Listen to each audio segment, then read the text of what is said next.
have swallowed all manner of poisonous certainties, fed us by our parents and school teachers. If the race is to be freed from its crippling burden of good and evil, it must be psychiatrists who take the original responsibility.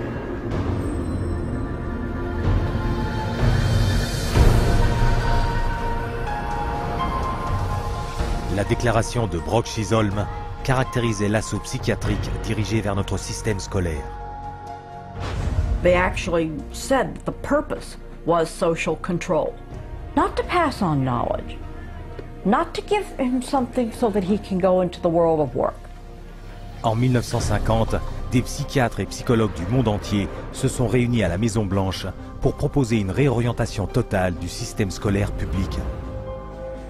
The White House Conference on Mental Health in the 1950s was a landmark that served to bolster the idea that schools would serve their communities better as mental health clinics than they would as institutions of learning. In the early 60s, the world of psychiatry started to really go places in this country. Little by little, it came into our schools, our educational system. Et en 1965, une nouvelle législation a confirmé ce fait. Les psychiatres avaient obtenu le feu vert pour étiqueter et droguer en masse les enfants dans les écoles.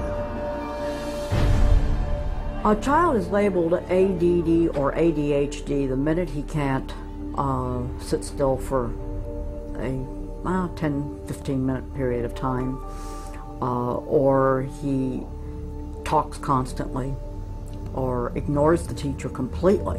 That will get him and earn him an ADD or ADHD label. L'étiquetage du trouble de l'hyperactivité avec déficit de l'attention, THADA, battait son plein en 1987. En l'espace d'un an, 500 000 enfants américains furent diagnostiqués THADA. En 1994, ce nombre avait atteint 4 400 000. En réponse à l'inquiétude du public face à cette épidémie apparente de maladies mentales, les instituts nationaux de la santé, financés par le gouvernement américain, ont réuni un groupe de médecins et psychiatres éminents pour expliquer aux parents et éducateurs ce qu'était le THADA. I would like any member of the panel to describe a typical ADHD in terms of symptomatology. Mark, would you like to? Since you see them in your practice. I mean, I think the panel has been frank, and the difficulties here are immense in terms of these. I mean, it is hard. It's very hard to know how to answer this question. They cannot, even when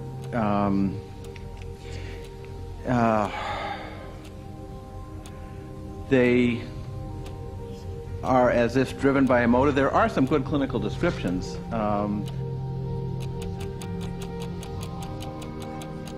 And I think, I think part of the problem is the profession keeps changing the diagnosis. At this time, we do not have a diagnostic test for ADHD. Therefore, the validity of the disorder continues to be a problem. Mais cet aveu choquant n'a pas arrêté les psychiatres des écoles. 2 ans plus tard, le nombre de cas de THADA diagnostiqués chez les étudiants américains se montait à 6 millions. Aujourd'hui, 20 millions d'enfants dans le monde sont étiquetés d'un trouble quelconque de l'apprentissage. Un diagnostic souvent établi en quelques minutes.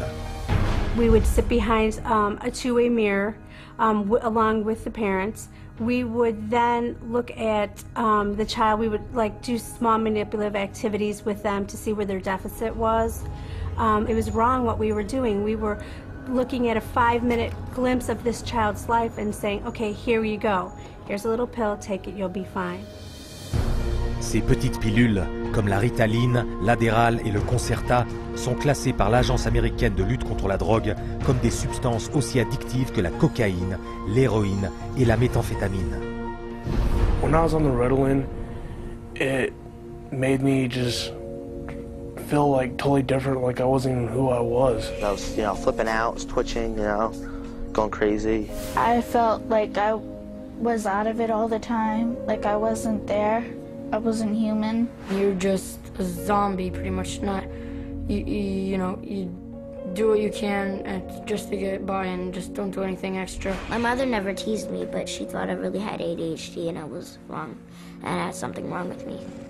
So I thought she'd feel bad and feel sorry for me if I died, but then again, I thought that she would miss me a lot, and I also love her a little more than I wanted to kill myself.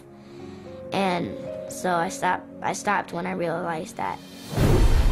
L'abondance de prescriptions de psychotropes rapporte aussi à certains enfants qui vendent leurs pilules aux camarades de classe. It's called kitty cocaine. They take the Ritalin and they just repackage it and they sell it on campus to the kids because it's like speed. I figured if I was going to do drugs, I might as well make it worth it.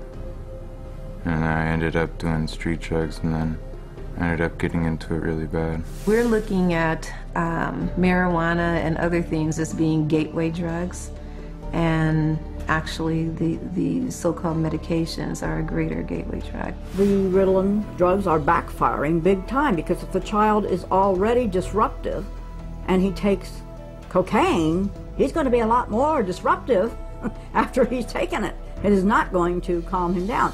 Boom, she got on the drugs and her personality changed, her behaviors changed, they became erratic and dark and violent, and it was just a nightmare. He kept having adverse reactions, becoming very, very angry. He could not control his behavior, he couldn't control his temper. He was on 5 different psych meds, Prozac and lithium, and he was 7 years old.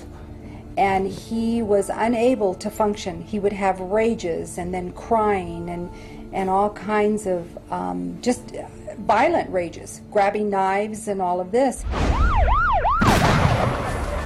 The list includes 15-year-old Kip Kinkle withdrawing from Prozac when he shot 22 classmates, killing 2 after murdering his mother and stepfather at his home in Springfield, Oregon.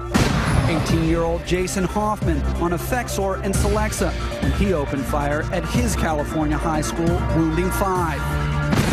15-year-old Sean Cooper on a mix of antidepressants when he shot students in Idaho.